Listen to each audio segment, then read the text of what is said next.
Je suis Sophie Crouffer, j'ai 56 ans. J'ai accepté quand on me l'a demandé de faire partie de la liste écolo et j'ai dit oui avant que la liste ne se clôture. C'est pour cette raison, entre parenthèses, que je suis 41e, mais ce qui compte, c'est le nombre de voix.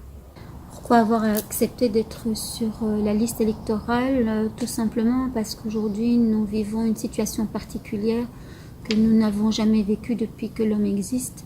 C'est-à-dire qu'on se demande si nous allons continuer notre route et puis l'état de la planète pose de gros problèmes. On peut imaginer une société où justement on part du lien de l'homme avec la nature et de prendre des décisions qui soient respectueuses de la nature et des solutions qui soient respectueuses de nous. On va partir, je propose, sur Mons. Du général, je vais passer au particulier. La ville de Mons va voir sa population augmenter, ce qui veut dire qu'il va falloir avoir plus de logements pour les habitants montois, comme pour les autres villes. Et on est en train, si vous observez, de construire un peu partout en ville. Aujourd'hui, il me semble essentiel de proposer dans le cahier des charges des matériaux respectueux de l'environnement. Il est aussi important de parler d'énergie passive, récupération de l'eau, les panneaux photovoltaïques, différents modes d'habitat comme notamment l'habitat groupé.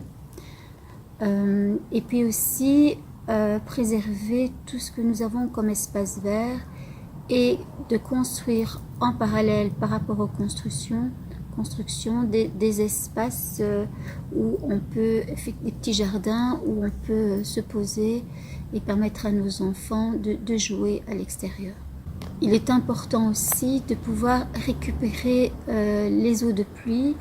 La grosse difficulté aujourd'hui, c'est que les villes se minéralisent, elles sont bétonnées, elles sont bitumées et l'eau n'arrive plus à entrer dans la terre.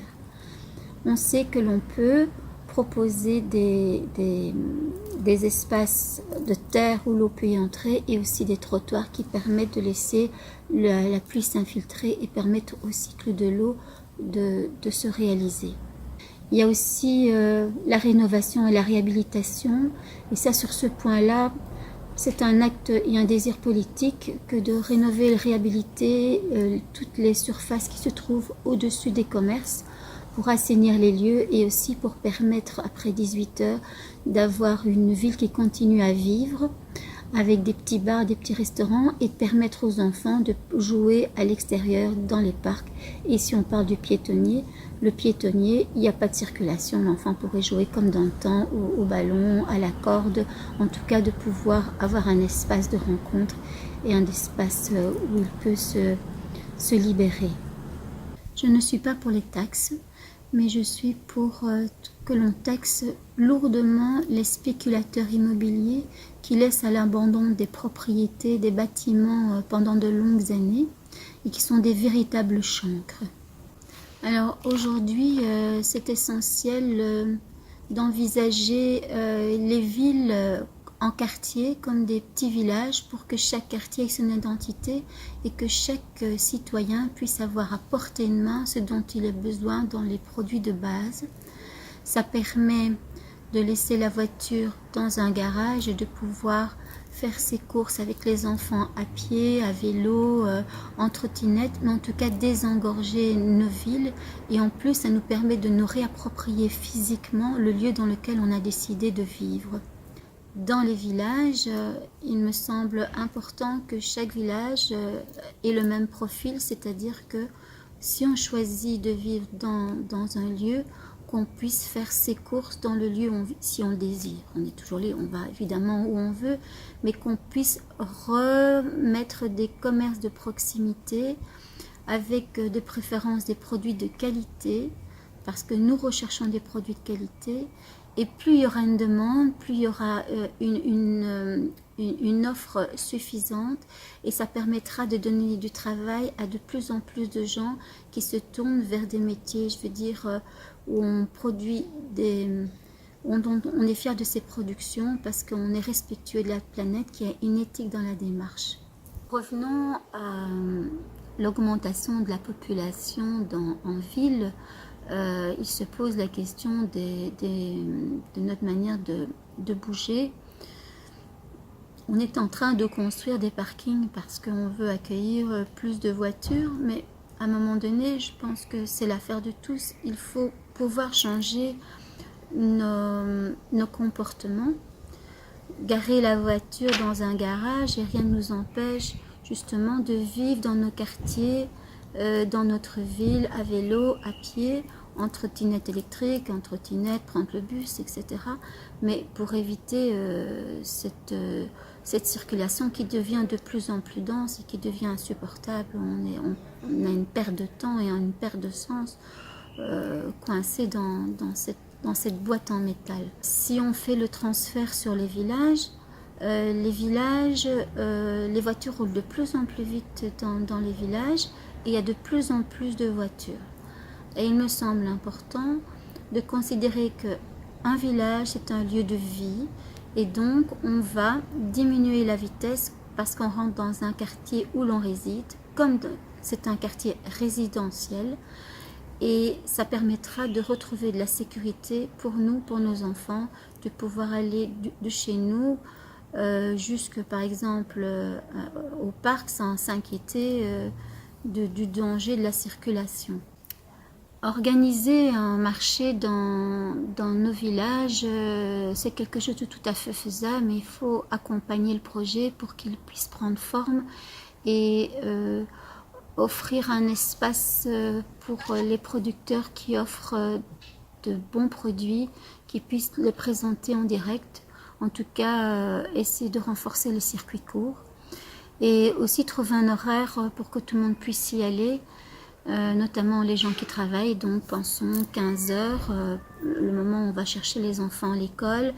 Et puis jusqu'à 19 heures pour permettre aux personnes qui travaillent de pouvoir aussi participer à la vie locale. Au sujet de la propreté, je suis quand même assez étonnée de voir que la ville est sale. Et pourtant, il y a des personnes qui nettoient tous les jours, qui ramassent les papiers.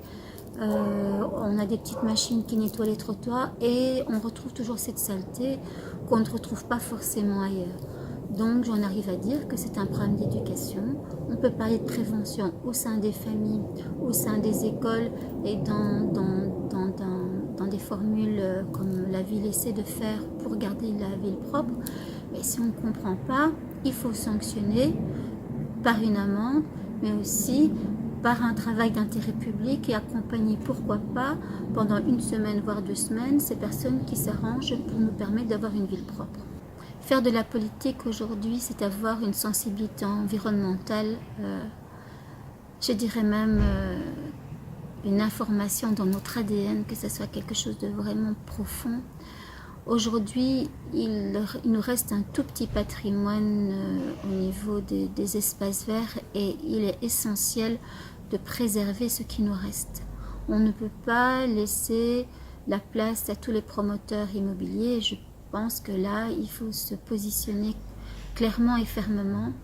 Il n'y a pas que la rentabilité qui compte, mais il y a aussi le fait de vivre dans des espaces agréables où on peut se déstresser. On sait effectivement que trop de béton crée une hormone qui s'appelle l'ocytocine et qui crée des tensions, donc de l'énervement, et que par contre, nous sommes programmés pour être en lien avec l'environnement et que le fait de vivre dans des lieux, de se connecter avec ces lieux nous apaise et nous permet de trouver une paix. En 2012, j'ai eu, mais comme tout le groupe, un réveil citoyen fort parce que nous avons failli perdre un lieu auquel nous tenions beaucoup. Et nous nous sommes rendus compte de ce trésor au moment où on s'est rendu compte qu'on allait le perdre, puisque, pour rappel, c'est la prairie rue Émile Cornet, où on a voulu installer le plus grand funérarium de Belgique. L'arrière de cette prairie est en réserve naturelle. Et nous voudrions que cette protection à l'arrière passe à l'avant pour protéger définitivement cette prairie, qui a une faune et une flore particulière parce que ce sont des marécages et que ça donne sur la dernière vision paysagère sur le mont Pagnizel. Cette expérience nous a permis de comprendre que lorsque nous avons un projet commun, la sauvegarde de ce lieu, que c'est la masse citoyenne, c'est dans la force de la masse citoyenne qu'on peut bloquer des projets. On a tout bloqué en 6 semaines de temps parce que nous étions tellement, je vais dire, motivés, parce que voilà, ça avait un sens énorme pour nous, que nous étions déterminés et que c'est grâce à cela que le projet a été abandonné. Il faut savoir que pour l'époque, c'était la ville de Mons qui avait accepté ce projet avant que ce n'aille à la région wallonne. D'une erreur, il faut en faire une force aujourd'hui. Je pense que les décideurs politiques comme les citoyens, nous devons tous rester attentifs aux décisions prises. Et dans une situation comme celle-là, pourquoi ne pas utiliser le référendum pour que chacun puisse donner son avis? Voilà, je voulais vous partager ma réflexion, mes propositions. Voter pour moi, c'est voter pour un citoyen qui propose de donner 6 ans de son temps et de son énergie, de garder un cap par rapport à une éthique qui est valable pour nous tous, pour la communauté, sans ego, sans pouvoir. Je suis 41e. Votez pour moi, je m'occupe de nous.